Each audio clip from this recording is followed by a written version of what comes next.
What's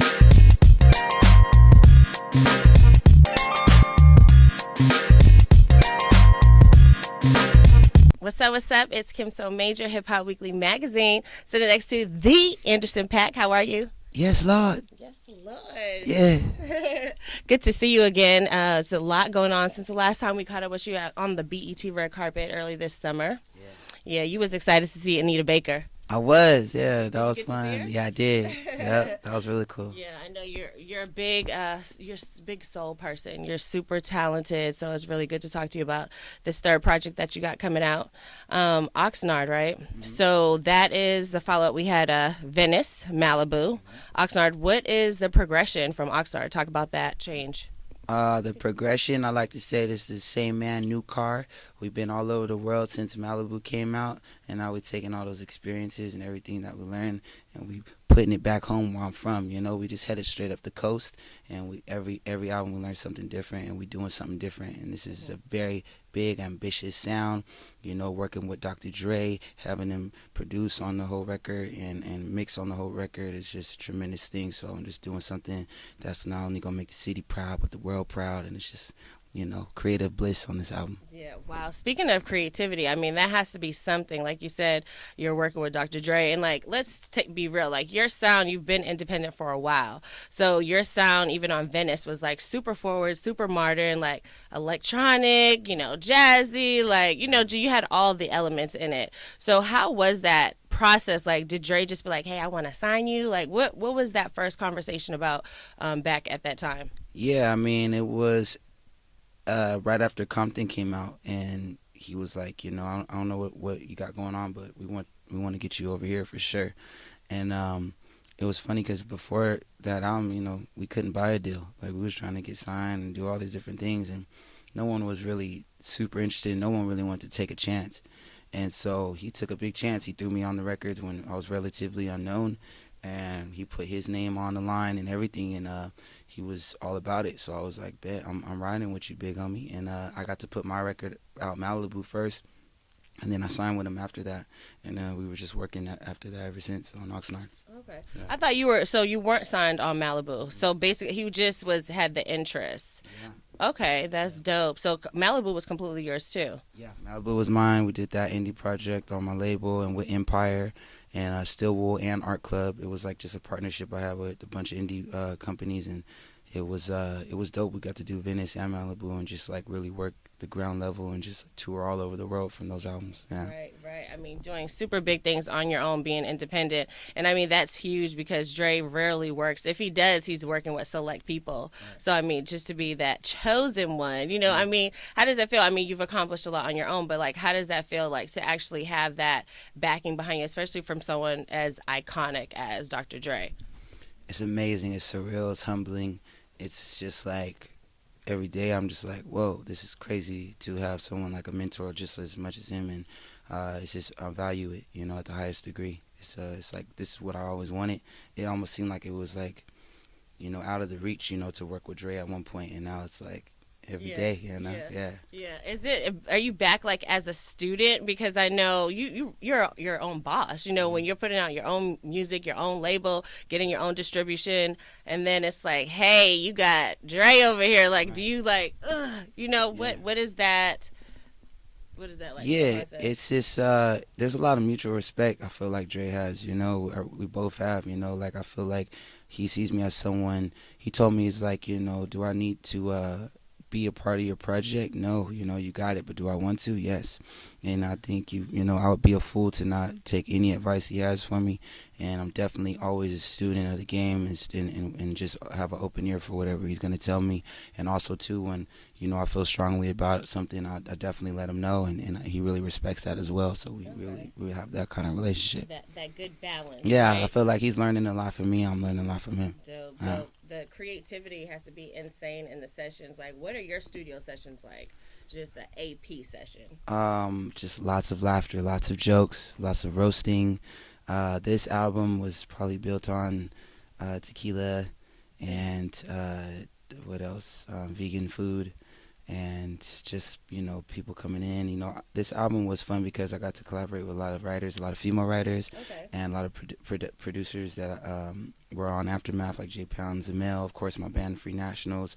But it was, we did a lot of it on the road too. So it was a lot of like, you know, this place, Paris, London. So, Okay. but my sessions are just a fun party. Yeah. Yeah, yeah. And you're doing, because you're producing as well. You play instruments. You play hmm drums. Play drums. Yeah, Okay, right. drums my thing. Okay, Yeah. so what is like was there any time that, they always say pick your battles, was there any time that it's like, fall back, Jerry, I got this one? um, yeah, it's like, sometimes it's just different. Each situation is different, when sometimes Dre be working on something, he said, what you think? And sometimes I'm like, yeah. And sometimes I'm like, nope. Yeah. And we just move on until we find it. We're like chasing that tune. We will work on something. Sometimes we work on something for 8 hours trying to make it right, and then it just ain't right. And then we'll move on to another song, and then in 15 minutes we'll have the song and be like, okay, this feels good. This is it. Yeah. So yeah, sometimes I'll have to get on the drums. Sometimes I'll have to like sing some melody out, or sometimes I could just sit there and like kind of utilize the room. That's what he's really good at too. Let's try this. Hey, play something on the guitar. Let's try something like this, and you do something like this. You go to the store and get me some water. You do something like that. It's all different. Yeah. I'm super excited to hear it. I mean, we got the video for Tints on the website, doing very well. That was a dope-ass concept. So what was behind that? And talk about your album cover, too, as well. Yeah, the concept for Tints was, everything ain't what it seems to be. And there's things that are behind the veil that people don't want you to see. And that's really the overall concept of the song, too.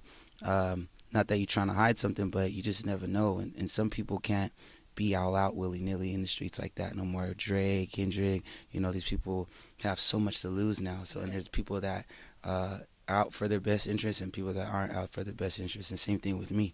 I got a family. I got all kinds of different things. So it's just about keeping those tints over so you can see what's going on before it happens, and maybe they can't see you. And just having fun with that concept in different ways. That's what we wanted to do with the video. Right. All the different ways we could say that. And shout out to Dre and Colin Tilley. They brainstormed on that concept and came up with something crazy. Yeah, Yeah. Definitely. Yeah. And your The album art is yeah. dope, as per usual. Yeah. The album, the movie, the album felt like a movie. You know what I'm saying? And I wanted to make something that was kind of like an ode to like a blaxploitation like film. We shout out to Simone, who was been working with me for a while now. She used to do my Instagram art, but we were just going back and forth on like, yo, this is like a movie motion picture event. And then we started looking at different like inspiration like from Dolomite and Foxy Brown and all these different things from the 70s, and kind of figure out now how we can make our own spin on that. Nice. And telling about what this album is about, with balancing family and Dre and my band and traveling and bringing everything back home, Okay. So yeah, there's all those elements. And here we are at Oxnard. You mentioned a lot of just working with different songwriters, and talk about some of the people, as far as the creative team, like producing songwriters, and then also get into some of your features, because you got a lot of features on there as well. Yeah. Production, of course I had the Free Nationals, and it was cool to work with the Free Nationals in this way because like before we, with my band, like we did a lot of production where I was kind of spearheading it and kind of leading the way, but they were really taking the reins on this one. They were bringing in production and going from there. So each one of them, had some ideas that they wanted to bring to the table this time, so that was cool. And then of course I had Dr. Dre, working with him and his camp, and he's got the whole new generation of Aftermath producers like Mel and J Pounds. I got to work with people I've worked with before like Knife Wonder, and also very talented producer who I really got the foundation of the album with, J-Mo, Jarris Mosey, who's an incredible guitar player and bass player who's been a producer for a while, but this was really, we got to get in our bag on this one. And where's he out of? He's out of, I believe, Long Beach, California. And, he's played, his first gig was playing for Prince, and he's just like a virtuoso guitar player, producer, sings, has his own music as well. And yeah, so and also songwriters. We was like working with, like I said, a lot of female songwriters. Taylor Parks. I worked with a really talented singer songwriter named Coco Sarai, who I met through Dre. Again with Sonia Elise, who was on the last project. Yeah. Also got to work with people when I was on tour. I got to work with Bruno and stuff. So He even helped. You know, He wrote on the album. he wrote on the Okay, album he as wrote some well. words. Wow. Yeah. And then it was like working with different textures. Like I didn't want to do all the backgrounds myself, so I got to work with like Sir and Nice. BJ, who did a lot of the background Yeah. On your singing. previous albums Uh as huh. well. Yeah, yeah. Okay. So they got to put the back textures, and you know, another singer named Norel was incredible. She sings with almost everybody in the industry, and she helped a lot with the texture. So it was definitely a collaborative effort, and we had a lot of fun. Yeah. Yeah. Now, before you jump into your features, because I heard you mention before about vocal producing, so could you explain that a little bit for people who may not understand what that is? Yeah, I mean, it's just someone that's in there that is helping you, I guess, get your melodies, right. Okay. If you're singing, it helps to have someone in there that's helping you stay in key. And like, Okay. like, everybody does it different now. Like now there's like autotune, and a lot of people do music really fast now, and so they don't really need someone to vocal produce them and stuff. And I've done it like that too. But I had Dre in there that was like, he hears things a certain way. So even if I wrote all the whole song and I go spit it for him, and if he's in there when I'm recording it, it's gonna come out produced. So let's try it like this, or maybe we should switch up the flow like here, or let's try these notes for the backgrounds, and kind of guiding that, how your vocal approach, having someone guide your vocal approach. And it's almost like a lost art now. Mm-hmm. But it's awesome. I know artists, any artist knows, like when you're in there for like hours at a time by yourself, it could kind of be like, I don't know, is this dope? Really hear. Like, yeah, like it's just dope to have someone, a co-pilot in there, like, no, try that again, you can get a better take, and no, you sound crazy, like do it again, or let's move on. It's just like that you trust. It's just amazing. Yeah. During this whole process creating Oxnard, what's the longest time you spent in the studio on one session? Oh man, probably like 12, maybe even 16 hours. Because the thing is, I learned that you gotta go longer than Dre, and he goes long. So it's like if he goes all the way to the morning, and then he's gotta go to bed, and then if you stay there even longer and work on it, and then you let him hear it in the morning, it's like, okay, cool, we can move from there. So that kind of helped like get the process going. Yeah. Oh wow! I mean, that's a long time. What song was that? Did it make the album? I think it was 6 Summers. Yeah, 6 Summers. Cheers. Yeah, there was a few songs that Sweet Chick that we just stayed up all to the morning and just like what. Yeah. So we got J. Cole, I seen on there, Pusha T. Who else is on there? I know Snoop Dogg. Snoop Dogg. Yeah, Q-Tip.